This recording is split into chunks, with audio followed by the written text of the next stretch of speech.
sight. In the darkness is the light. Out of the shadows of my life. In the darkness is the light. Welcome once again to the So Weird podcast. I'm Zach. I'm Kathy. I'm Emily. And I'm Kat. And tonight we are talking about So Weird Season 2, Episode 20, which is Fathom. And I get the impression that you ladies are not a fan of this episode. I think it was named because one must fathom who thought this was a good idea. It's my least favorite episode from the first two seasons, and it's one of my least favorite overall.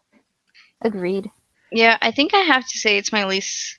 I want to say it's the least favorite of all the seasons, but I'll decide once I rewatch Season 3 again. I wouldn't say it's my least favorite just because I really, really hate Avatar, and I don't think you can go any lower than Avatar.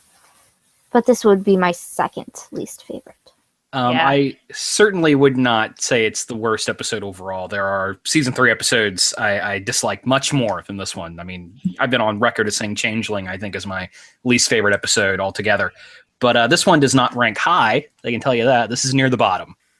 Well, I'm not going to present a plot synopsis for this episode. Instead, I'm going to read the plot synopsis off the IMDb page. And there's no way this was not written by a So Weird fan.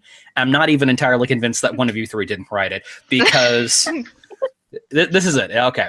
On a trip to Canada, a perverse man named Lal begins stalking Molly at her hotel room. Jack finally discovers the truth about Lal, and it isn't exactly that he's a psycho, it's much worse. Dum dum da dum.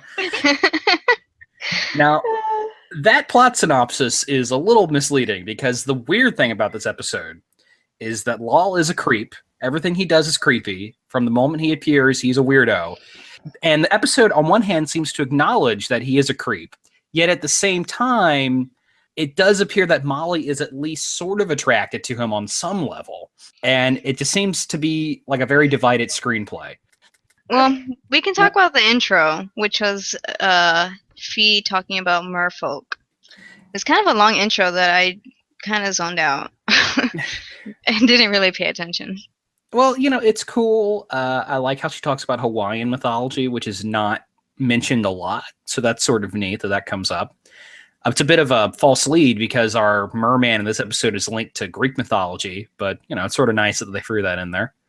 King Maui sounds like a bad dad. He didn't want his daughter dating anyone, so he turned the mirror god into a mountain. Like, what? Every dad in classical mythology is bad. Okay, well, since this episode will primarily be negative, I will mention a few things I do like about this one. I like that opening montage set to Origami. And is that the first time we've heard that song in Toto? It is the first time we've ever heard Origami, I think. Okay. Yes. And it's just cut to images of Molly being sad and looking forlorn out windows. And, you know, she eventually catches the eye of this guy in the crowd, and we're cut between scenes of him on the beach and doing stuff. And, and, you know, I really like the concept that this is a Molly-focused episode because there aren't too many. And I like that this is an episode about a middle-aged woman pursuing a romance. And it's sort of funny because that opening montage just can't help but make me think, you know, Molly's been alone for a long time. She's not getting any younger. Perhaps she has desires that are not really appropriate for the Disney Channel and no outlet for them. So, And to piggyback off of that, one of my favorite things about this montage is the way she is singing and dancing with Carrie on stage. oh boy. And Chuck. Chuck gets in on the action. Yeah, the basis. So, well, I mean, of course, Kat, you believe that Molly does have a outlet for her not Disney Channel appropriate feelings. Hey, I just know subtext where I see it. There's definite Molly Carey subtext going on, especially in this episode on that stage in the montage where she starts singing those lines about how now she's a swan and a unicorn. She is with Carrie in those moments. Like, yeah, you go, Molly, you be your unicorn with Carrie. And then at the end, Carrie puts his arm around Molly, noticing that Lal is being this creep in the audience, staring at her. And it's like he's being protective of her, and it's kind of sweet. Okay. I That's can't say I picked up on that. And another thing I do like about this episode is I feel like Jack has a lot of good moments in this episode. You know, Patrick Levis actually gives a good performance in this one. I mean, I say that like he never gives a good performance. He's good in this episode as usual.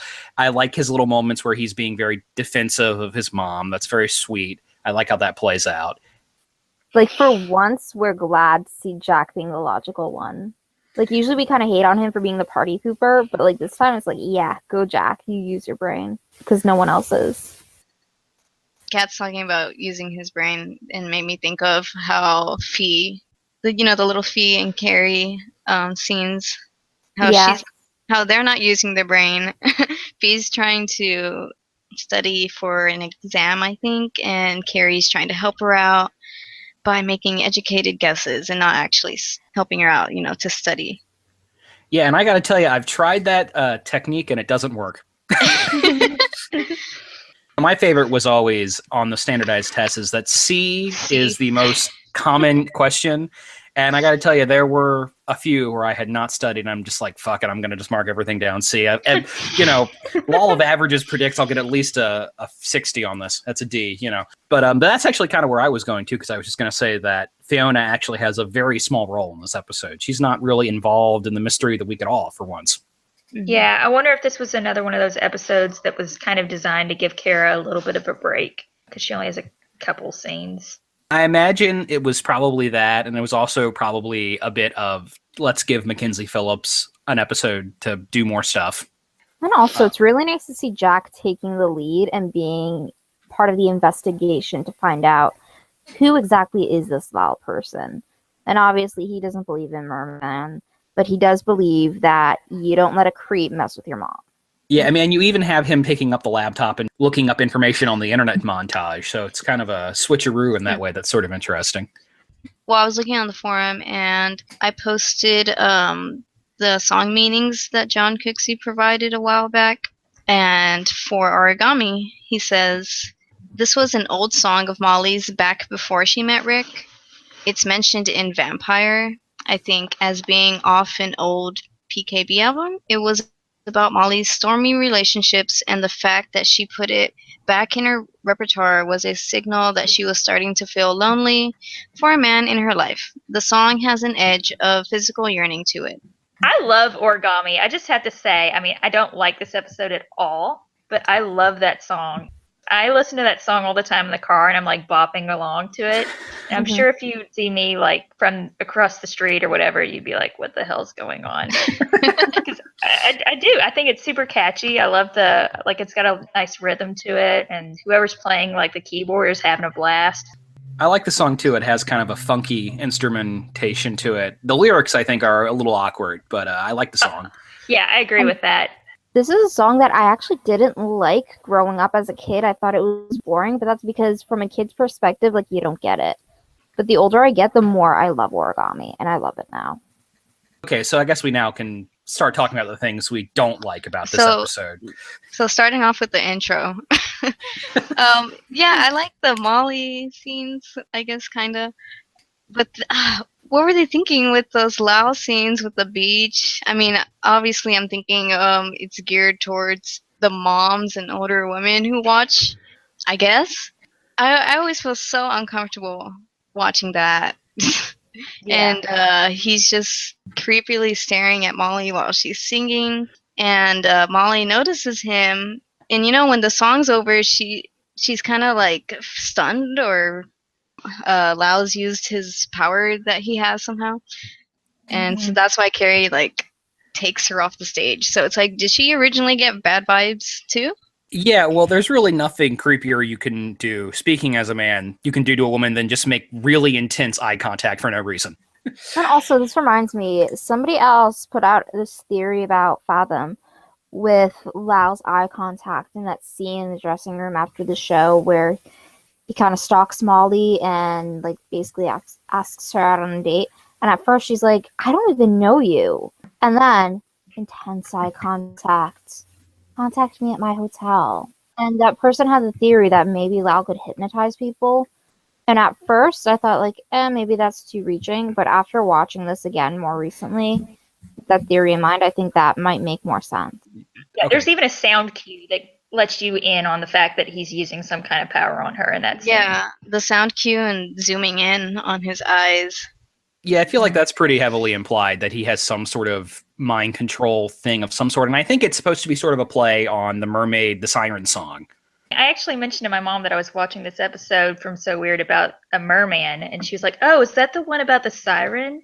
And I was like, "No, but they're very similar." And rewatching just now, this scene, the first scene where Lau sneaks back into her, backstage after the concert, parallels completely with Carrie going into Callie's dressing room in Siren. Exactly. Yeah, I can totally see it. Because he's like talking about how sad her song is, which is exactly what Carrie said to Callie.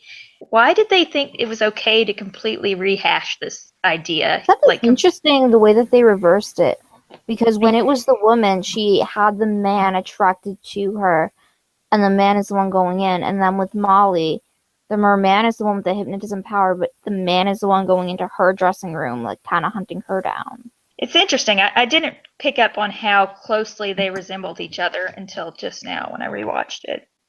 I don't know if it was an intentional rehashing, because the episode was written by Gene Grillo, who, as far as I can tell, his only previous credit on the show was Nightmare. So I think it's entirely possible he had no familiarity with Siren, but those are some pretty clear parallels that I didn't think about. You guys are totally right.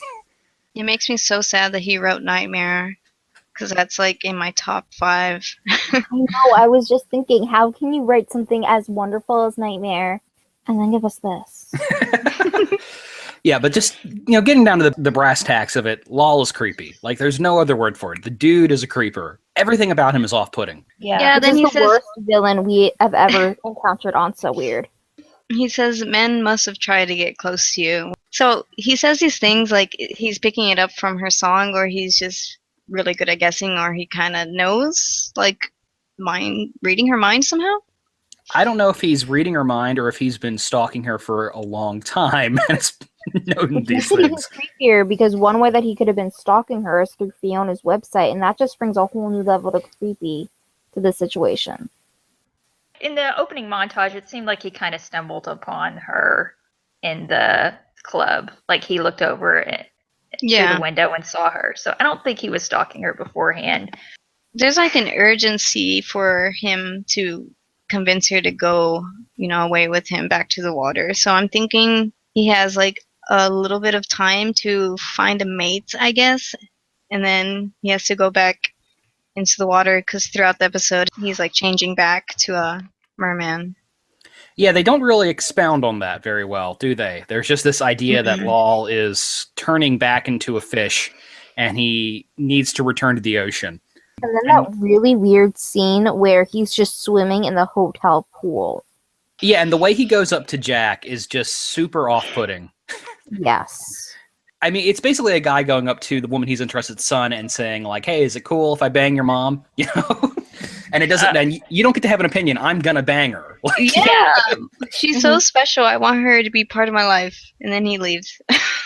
No, then he says, you fear what's coming, Jack, but you can't stop it. Oh, yeah. That is horrible. Like, why would they write that line? And like I said, the thing that really puts me off about this episode is that if they had played it totally straight and that, either Lol is like straight up a villain and manipulating Molly psychically and is a total scumbag and a creep and a weirdo, that would have been one thing.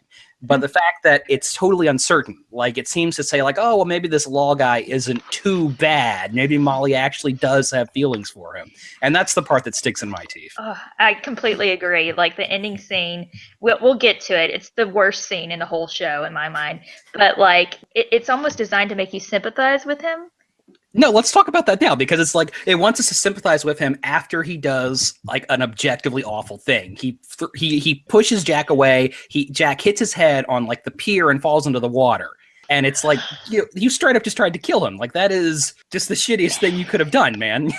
There's no coming back from that. And that scene is so poorly choreographed that it's hard to tell if he meant to do it like to actually kill Jack or if he just like kind of accidentally pushed him. You can argue that Because to me, it looks like he didn't push him, but that Jack like saw his arm or something, and it was like that merman arm, and he was moving it away from him, and accidentally pushed him. That's how I see it. But visually, it's just so awful to look at and watch, and it seriously, it makes me sick. It makes me sick that they thought this was okay to do on this show. Well, I was watching this just now, the scene where Molly and Lal are swimming in the pool, and I'm thinking, like, I can't believe this aired on Disney because it's so far outside of what you would think their target audience would want. Yeah. Oh, well, keep in mind that Molly was swimming fully clothed. Well, yeah, of course. Yeah, but like when he takes off her shoes, Yeah, what is with that? Like, so sensual to me. before that, Lau gives Jack that big ol' pearl as a gift or whatever to Molly. Yeah, I know what you're talking about here. Yeah, and then she goes on a date with him to the aquarium. And then they're talking about fish and love. And then another weird line that Lau says, because he's talking about what is it, an octopus or some? Yeah, the octopus loves him. He's like, yeah, that's how they show love. And then he's like, they understand the world by touching. And then Molly says something, and he's like, it's the surest way to know the truth. And then he says another horrible line. If you want it, you go after it, and you take it. Like, you take it? Oh, that's a big problem with me with this episode, is that it's ostensibly about Molly, but she has, like, no agency throughout the story. Yes, thank you. Because at the beginning, when Lau's talking to her, it's all of his phrasing is, I want to talk to you tomorrow. I want to see you later. It's never about what she wants. It's all about him and his desire for power and all that. And then it also bothers me in that scene where Jack confronts her in the hotel room about, like, oh, why are you going out with this man? You don't even know him. And Jack is, like, getting up, kind of screaming at her. And she just sits there and listens to him rant at her. And it bothers me that, like, she doesn't take control of the situation. And she just kind of sits there and lets her son yell at her.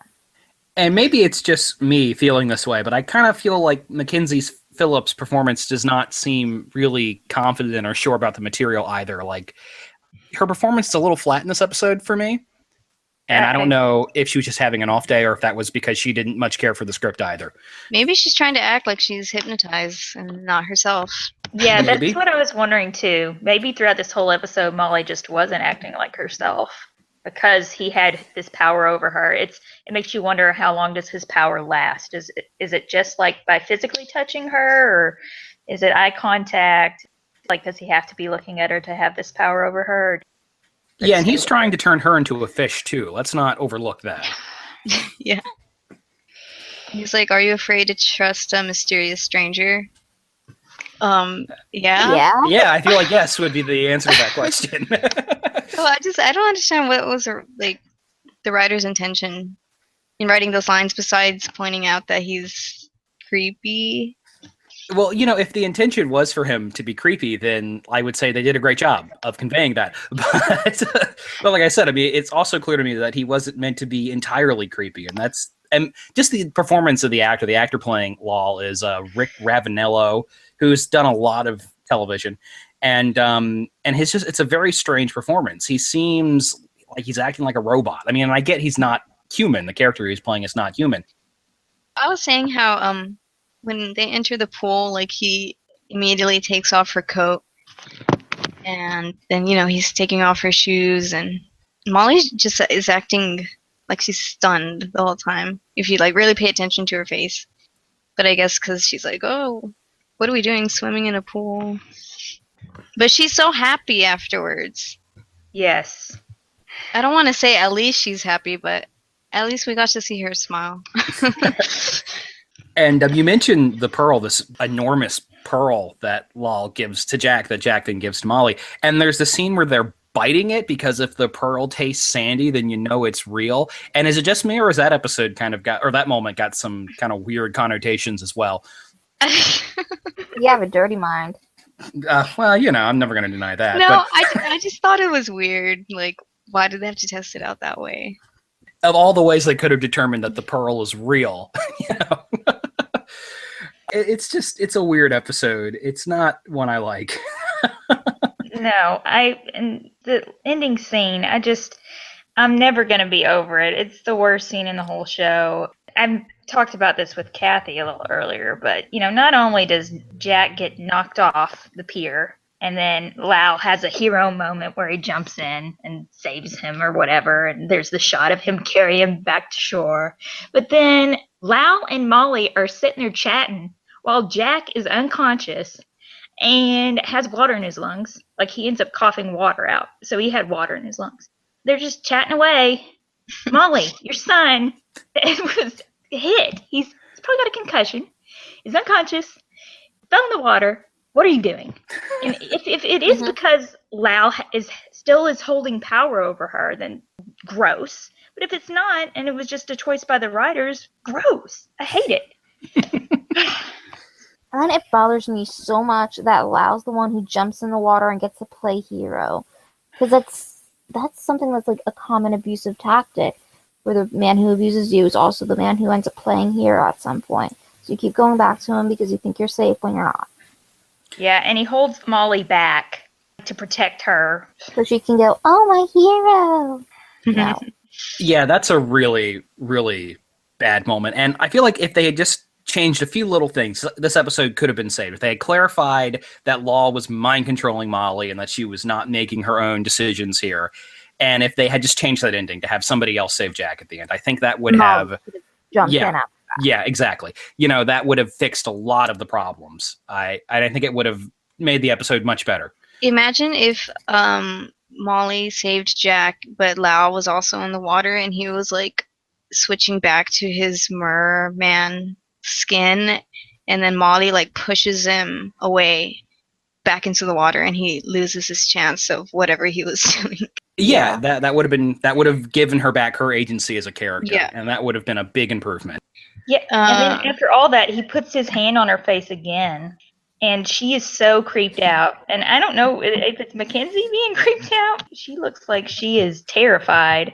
It is not a pretty image at all. Ugh. But she sees like his skin or his hand or something, so she's like, that's why she keeps looking back at him, like, and she asks like, what are you, or who are you? I guess it's something that she witnesses, that's supernatural or whatever. I've seen Molly shrug off too much of the supernatural to buy into the fact that she'd be so overwhelmed while her son is hurt and injured, and I don't buy it. Yeah. It's sort of funny we're talking about this episode this week because, this week a movie comes out that's also about a romance between a woman and a merman, The Shape of Water, Guillermo del Toro's new film. It's sort of funny. I just thought about that. That monster's probably better. Yeah, probably. I wanted to say, we also hear a little bit of New Math, which is about relationships as well. And then after she performs, I think Molly tells him that it's their last show there, and they're out by the water, and he's like, I want you to be with me. And she's like, well, what about my family? And he's like, oh, I can't let that happen. Like, I love you. I can't let them be between us. Which is he's just trying to take her away, and he's like, I can give you things like beauty and treasure. Yeah, and talking about tactics of abusive spouses, like that is like another, like being manipulative and controlling and isolating them from their loved ones. Yes, and that reminds me of the line he said earlier in the aquarium when she's like talking about what it means to be a mom, and that you work even if you don't think you can every day because you have them to take care of. And he says, but your children will be grown and gone soon. What then? And then Molly's like, oh, wow. It really bothers me at the end of the episode, they don't debrief and go over the fact that Lau was abusive towards Molly. They just let it go. Yeah, they kind of make it seem like, oh, it's okay he was like this because he's not human or so, because he says that line like after he saw Molly's face or her fear when Jack fell. I don't know what he said, but he's like, oh, I understand now or something. Yeah, and it's like, Oh, he understands what love is. Yay, happy ending. No, that's not a happy ending. Well, and I think some of that might just be, once again, this is a 22-minute show. They can only fit in so much. And if this had been like an hour show, maybe we could have seen a little bit more of Molly and Lau's relationship, and it would at least be less rushed. Not that it would make it any less creepy, but at least it would have a little more time to develop, So when he says, I love you, come away with me at the end, they've known each other for literally 2 days. Oh, what I really like, another Jack scene is when he comes to the rescue and he calls Lau psycho. Yeah. Because love that. yeah, Molly's trying to like get away from him because she's like mad about what he's talking about leaving her children. And Jack's like, get away from her, you psycho. And then I also like when Jack, when he gets saved, and the first thing he says is he asks if Molly's okay. Yeah. Jack gets all of the awards for this episode. He's the only decent character in this episode who uses his head appropriately and handles the situation the way it should be handled. Yeah. He's just not very good at explaining why Lau's creepy. Yeah. Yeah, when he tried in the hotel room, Molly and Phoebe were like, those aren't bad things. But, I mean, it's not like Jack has an issue with Molly trying to be with someone new, because I think he was... Sense Lau was a creep, but he couldn't quite put his finger on why. Yeah, and he was all for Tad Raxel, I think. He was, like, happy for Molly. Tad Raxel was kind of creepy, too. Oh, yeah. Yeah, we talked about that. How, they say that apparently Molly was only meant to be with Rick, so all of her other relationships were doomed, but this episode just should not have happened. Yeah. I mean, like I said, if they had changed a couple of things, I think they could have saved this one. But as it is now, it's definitely an episode with a lot of problems. A couple of things I want to mention. No Ned and Irene in this episode at all. They're just not in it. Irene would never let this happen. She's too good of a friend. And I also just want to mention that Lal's last name, or at least the last name he gives, is Nereus. And they actually mentioned in the episode Nereus was a proto-Greek water deity who is the father of the Nereids, who are the water and lake sprites and nymphs. So that's sort of interesting. Though Lal, as far as I can tell, has no significance. It's a Middle Eastern name. An Indian Middle Eastern name, so I don't know why they picked that. But other than that, yeah, I don't have too many thoughts on this one. I think I've said pretty much everything I want to say on it. Anybody else? I don't like the way Jack's hair is combed in this episode. His part seems like it's too extreme. I don't know why, but it bugs me. I love that at the end of the long list of complaints you have about this episode, there's Jack's hair looks weird. Yes, it does. Okay, so do we want to go ahead and do ratings or anything else we want to talk about? Yeah, we can do ratings. Okay, who wants to go first? You go first. Oh, all right. I'd give this probably like a 4.5, like What? a 5-ish, 4. I don't know. I mean, it's still so weird. I wouldn't. Yeah, I mean, it's like competently directed. This is another Paul Lynch episode. It looks pretty good. The music's good. I mean, like it's still a competent thing. It's not physically painful for me to watch it. So yeah, I'd give it like a 4.5. I would give it a 2 out of 10. And I give it a few points because I like Jack, and I like that they actually say that they're in Vancouver, so you can see the aquarium, which is nice. Which I didn't go when I went to Vancouver, but it's in Stanley Park, so I passed by it. So Almost it's pretty just cool. so weird landmark. Yeah, that's about it though. Yeah, I'd give it like a 2.5. Well, this one obviously gets 2 thumbs down for me. As I said, it's my least favorite in the first 2 seasons. I get a lot of enjoyment and, joy watching this show. And so watching this episode, I just spend the whole time like squirming. So I can't say that I honestly enjoy much about this one at all. Yeah, it's definitely, it could be the worst in all 3 seasons, but I truly hate Lightning Rod, but for totally different reasons. I'm looking at my personal ranking here, and I put Fathom above Vampire, Tulpa, Listen, Avatar, and Boo. So, but that's still pretty low. And I don't know if I redid this now, I probably would rank it a little lower because you guys, your negativity has convinced me that it's bad. And you know what? We've heard that fans enjoy this episode, and we'd be happy to hear your argument. Yeah, we definitely need to mention that apparently there are fans of this episode. There are people who even like Molly and Lau as a couple. So more power to you. And just that piggyback off of that, I recently found a little blurb written in 2005 from Conrad's Hideout about the many wonderful moments in Fathom. So because this is a little bit positive, we'll just share this now. So the post says, I think I have an unnatural love for the episode Fathom. I'm not sure why. Maybe it's because the song Origami rocks, or because Carrie puts his arm around Molly after the show, looks back at Lau like he's defending his territory, or the fact that Lau is so completely creepy but Molly falls for him anyway, or the method that Carrie, the college dropout, uses to shoot her feet, haha. The best part is the fact that Jack knows how to spell Lau's name, just by instinct. He looks up all the listings of Lau Nurius on some gangster computer program that obviously has a list of every person in the entire world.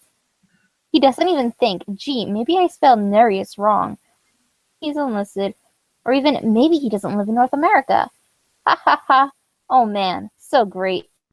A program that listed every person in the world while it was searching for them. Actually, I really wish I had this so weird fake internet because it's awesome and amazingly fast for dial-up.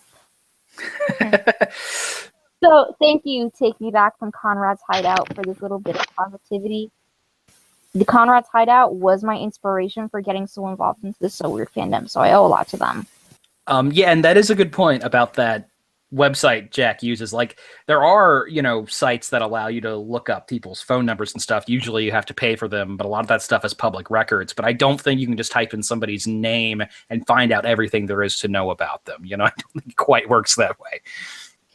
But hey, like I said, I've mentioned this before, that this was that time period where computers and the internet can do anything. It was still new.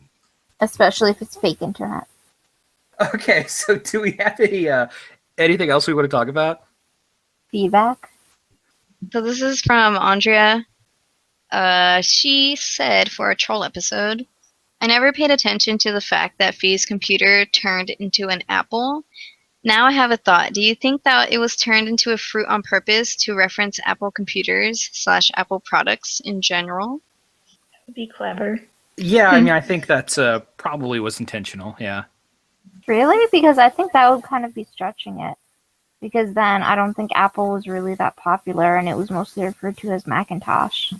Yeah, I don't know. Apple was pretty popular at the time, I think. I don't know. It might not be, but it seems pretty likely to me that it might have been. I don't know.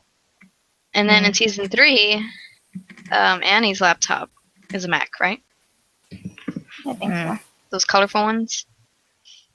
They couldn't afford the house in the mountains anymore, but they could give Annie a nice, shiny laptop. And her own room. It bothers me. It's not even Fee's room. She's going to come back after that year with Aunt Melinda and not even have her own room. Maybe they have a guest room.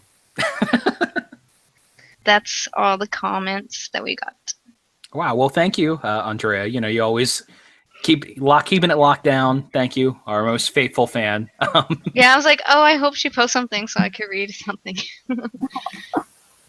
Well, I mean, the holidays have happened, so there hasn't, we do apologize if there's been any delays or anything, but I feel like we're pretty consistent. We usually post 2 episodes per month, but in November we just posted 1. But yeah, holidays and other stuff. But we're getting through it. Yes. Almost done with season 2. Yeah, I know. Hard to believe. Anything else you guys want to talk about? I feel like it's just wrong to leave an episode about a merman without mentioning or discussing for a little bit the Disney Channel movie The 13th Year. Yeah. Weird that there's so much mermaid stuff coming around. Merman stuff. Yeah, well, yeah, okay. Male merman. Thought it was so interesting that you never hear about mermans, and then all of a sudden in the late 90s, early 2000s on Disney Channel, it's all about the mermen. No mermaids, other than Little Mermaid, just mermen. Well, maybe that's why they wanted to do the mermen, because they felt like the mermaid has such a prominent place in Disney history. True. Yeah, I mean, usually in popular culture, you see the mermaid a lot, but if it's like a male fish creature, it is sort of more like the creature from the Black Lagoon, kind of Lovecraftian, mutated, half human, half fish. It's much more grotesque and monstrous when, read into that what you want to about gender perception and all that. But yeah, the 13th Year, that's one I remember being pretty good. Haven't seen it probably in 15 years, but I liked it. It was a sweet movie. We also see another fish man monster dude in season 3. yeah, we do. I think it's Gone Fishing. And that episode's pretty bad as well. The thing I remember about the 13th Year is the scene at the end where the kid uses his electrical eel powers to resuscitate somebody. I remember that. And I remember it had a really awful theme song. And that is about it, my recollections on that one. It's been a long time. Is that on DVD or anything? I doubt it. Oh, man. Well, it may be available for download at least. Okay, I know a couple of the Disney Channel originals are on iTunes and stuff. I'd like to revisit that one. I'd like to revisit Can of Worms because I liked that one as a kid. A couple others. Under Wraps I'd like to see again, though I know that was released on DVD, but I think it's way out of print. Are we moving on? Yeah, I wanted to say one thing. If anyone, So Weird fans are interested in the original ending to Twin, go to the forum and go to the cast and crew board, and you can find it there. Yes, in script form. So it's legit, and it's awesome. And we will be discussing it on our Twin episode for sure. Yeah. Yes, very soon, coming up. Did you all watch the Hey Arnold Jungle movie? Yeah. The what? Hey Arnold, the Jungle Movie. Oh, Hey Arnold. No, I didn't. No, I didn't watch that. I mean, it's just barely related to So Weird because basically this movie recently came out. There's a follow-up to Hey Arnold, the series. And basically the only reason it came out is because fans petitioned for it to come out. Well, I think Nickelodeon is maybe doing, because I know they're also doing an Invader Zim movie, which I am interested in. And so this might be something they're maybe going to be doing going forward, like television films that are sort of continuations of these Nicktoon cartoons that still seem pretty fresh in my mind, but have been off the air for 10, 15 years at this point because we're all old and getting older still. Yeah. Nick is a lot more receptive for their older audiences and in doing justice for their original shows. Yep. Yeah, they acknowledge that period more willingly than Disney does, which doesn't seem to want to talk about anything older than That's So Raven or Lizzie McGuire. Yeah, they really market it. I think I've said this before when I went to Comic-Con. They always have a huge booth and a huge sign with talking about all of their old shows. And recently I went to a huge mall, and there's a box lunch store in there where they sell merchandise. Basically, it's like Hot Topic, but without the clothes, so it's just all merch. And they had a section just dedicated to old Nick show. So they had a bunch of Rugrats stuff. They had Rugrats socks. They had, Reptar hats. It was so cool to see all that. Yeah, I mean, I know Nickelodeon, a couple of years ago, promoted this concert event that was called 90s Fest that was all, 90s acts. I know, Vanilla Ice and Lisa Loeb were there or something like that. But I just brought it up because, I don't know, I mean, we all dream of something like that happening one day for So Weird, but it won't. I don't know if it ever will. Probably not, because the Jungle Movie did not get very good ratings. And they're already pulling it from their lineup, according to Nick and More, reruns of it. So Really? it's not looking good for, Oh, it's not looking good for revival stuff for Nick. And if it's not looking good for revival stuff for Nick, it's certainly not looking good for revival stuff for Disney. Well, as I've said 100 times before, a continuation or a sequel or a reboot or a comic or anything like that would be great. But at this point, just having the episodes in HD would be something I would be super, super thankful for. And even that seems like a long shot. So, yeah. We can all still try. I don't want to be Eeyore or whatever, but I just feel like it right now. Something else that's getting a movie. Are You Afraid of the Dark? oh, yes. Oh my God, I forgot about that. Okay, clearly we And- have to talk about this. Yes, so the screenwriter, correct me if I'm wrong, same screenwriter as for the recent movie It. Yeah, one of the screenwriters for the new It film is working on this Are You Afraid of the Dark movie.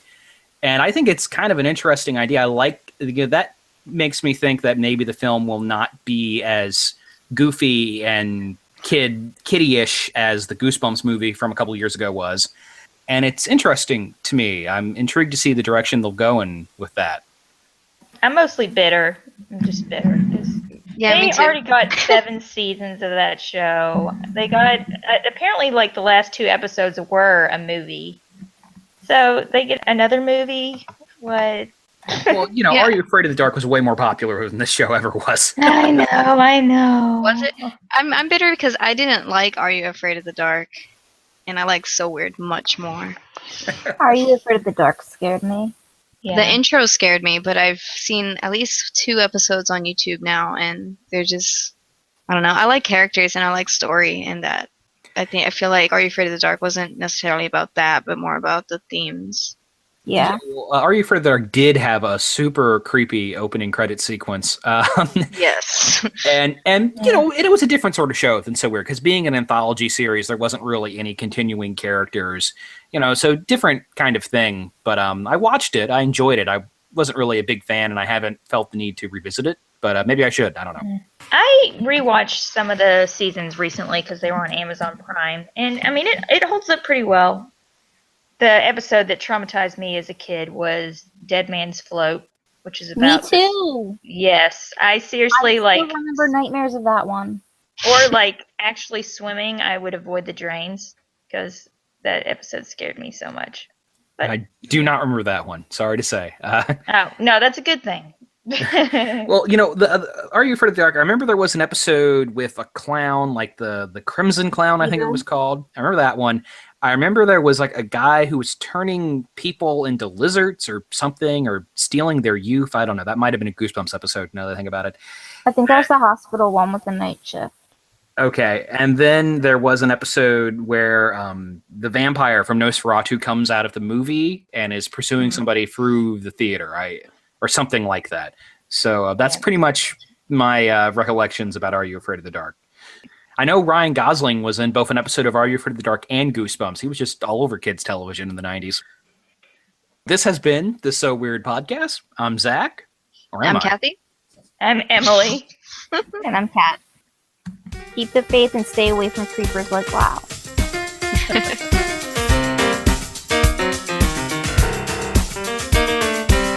These nights I just can't sleep. These walls are paper thin. I just can't take the heat. Something's trying to get in. Hit me, hit me, hit me, hit me. I ain't gonna bend no more. One day I'm bound to break. Strip me down to my car. That's all that I can take. I've been fooling myself, yeah. I really sold myself with no escape. I've been folding myself in little shapes, trying to please you, trying to appease you, and ended up with 10,000 me. Yeah. When you met me, you said I was ice. You said you were the one to love me. Now I'm too broke to pay that price. The secret to love, the secret to love is not origami.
origami.